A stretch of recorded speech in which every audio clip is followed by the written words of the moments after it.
The Mountaineers have their last two road games of the regular season, and they kick it off against the Troy Trojans. I'm Joshua Corman alongside Appalachian State head coach Angel Elderkin. Coach, your team played very well the last two home games, ended up going 2-0 during that stretch, and handily defeated Louisiana.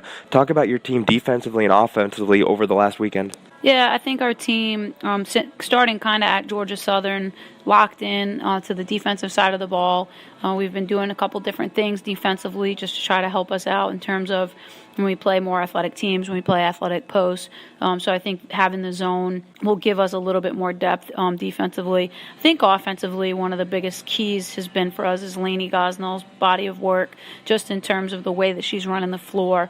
Her consistency from three right now is something that we wanted early, but I'm glad that it's come at the time that it's come, and I think it brings our team a lot of confidence. But Saturday was a special day with it being senior day, and I think our team came out and really played well. You're going in and facing a Troy team they haven't played since the second game of the season, and in that first meeting, you were neck and neck with them until about a dry spell in the second quarter, and then you were never able to catch back up. Talk about that game as a whole and what you want to see differently from your team. Yeah, and watching that game, I was kind of glad that I watched it, obviously, after we played them, and I haven't watched it in a while. And going back now and preparing for them, I see a different App State team in terms of things that we emphasized in that game, getting better, being better on our screens, better in transition with our defense. And so when I look at those areas of the game, we were not good in our transition D. In the third quarter, and particularly after made baskets, we gave them 6-second scores. I think we gave them close to 20 points. I think today, if we can cut that to 12, we put ourselves in position to win. Another area, number 3, came off the bench and hit us for 16 points. She has to stay at 6 points. We've got to give her 2 threes. So there's some things in that game that we didn't do well that I think we can do better today. But at the end of the day, we've got to be tough with the basketball. They're aggressive, and any kind of turnovers or bad shot selections, we'll shoot ourselves in the foot, and we'll give them opportunities for them to play to their strength. Troy has one of, if not the deepest, teams in the Sun Belt, and their bench averaging just shy of 40 points a game. How can you focus on not only the weapons in the starting lineup, but also the weapons off the bench, like a Tyra Johnson? Yeah, I mean, this morning I said to our coaches, I think their best kids come off the bench. And a Tyra Johnson, I'm talking to you about, and she doesn't even start for them. She's probably the 8th person on our scouting report, and I've spent a good amount of time on Synergy trying to figure out how we're going to stop this kid. And I think that's the problem that Troy presents for everybody in the league. They do a great job recruiting. They play 11 players. I think it's a fun system for players to want to play in. They play fast. They play aggressive. So I think, again, we got to be focused on what we need to do.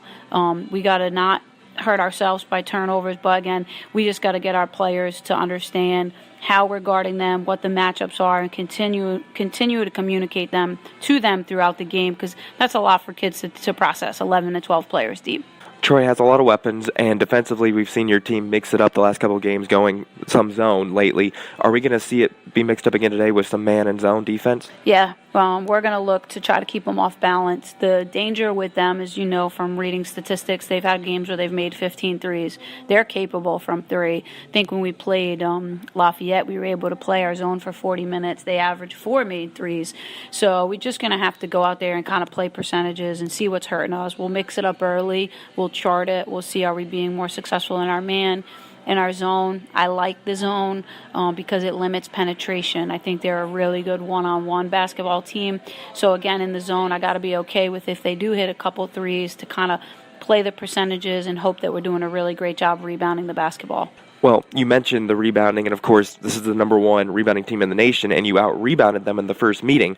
How can you do it again here today, especially if you go to the zone, because it is harder to get rebounds in the zone defense? Yeah, I think it's something that we've been stressing all week in terms of gang rebounding. That was one thing we talked about in Lafayette, and I think each of our players bought into that. I'll be mindful to make sure that I remind them before the game that this is a team that we out-rebounded when they had Sky Lynn in the lineup. Now, we don't know if she's playing today, but that's 10 rebounds for them. So trying to give our kids confidence in the way that we rebound we rebound the ball so they can go in and feel confidence in that area of the game.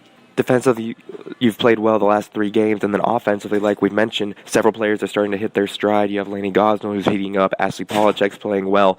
Do you think your team is finally down the stretch playing up to their potential? I do, and it's crazy because as I'm preparing, we're playing against the number one rebounding team in the country in the sixth scoring offense in the country, and I told my assistants we need to outscore them to win, and that's crazy, right? When you know that that's what they average, but I see the potential and I see the ability in our group to be able to take advantage of Troy and how they defend and how they leave open players and just maximize our opportunities today. I remember in the first weekend of conference play, you said that those two games against South Alabama and Troy were going to be measuring stick games for your team because they were coming out of non-conference with a winning record. Is it now once again another measuring stick type of game and weekend for you and the team? For me, the biggest word that comes to mind is growth. When I sit here and I think about it, I see a team for us that has gotten better, and the goal throughout the season was we got to continue to get better. And as we prepared our team, we always had the Troys, the Little Rocks, the UT Arlingtons, the South Alabamas in mind. Everything we do in practice, everything we do is to prepare our teams to put them in position to win a 40-minute game like today. And so I'm excited to see where we measure up. That was the first week of the season.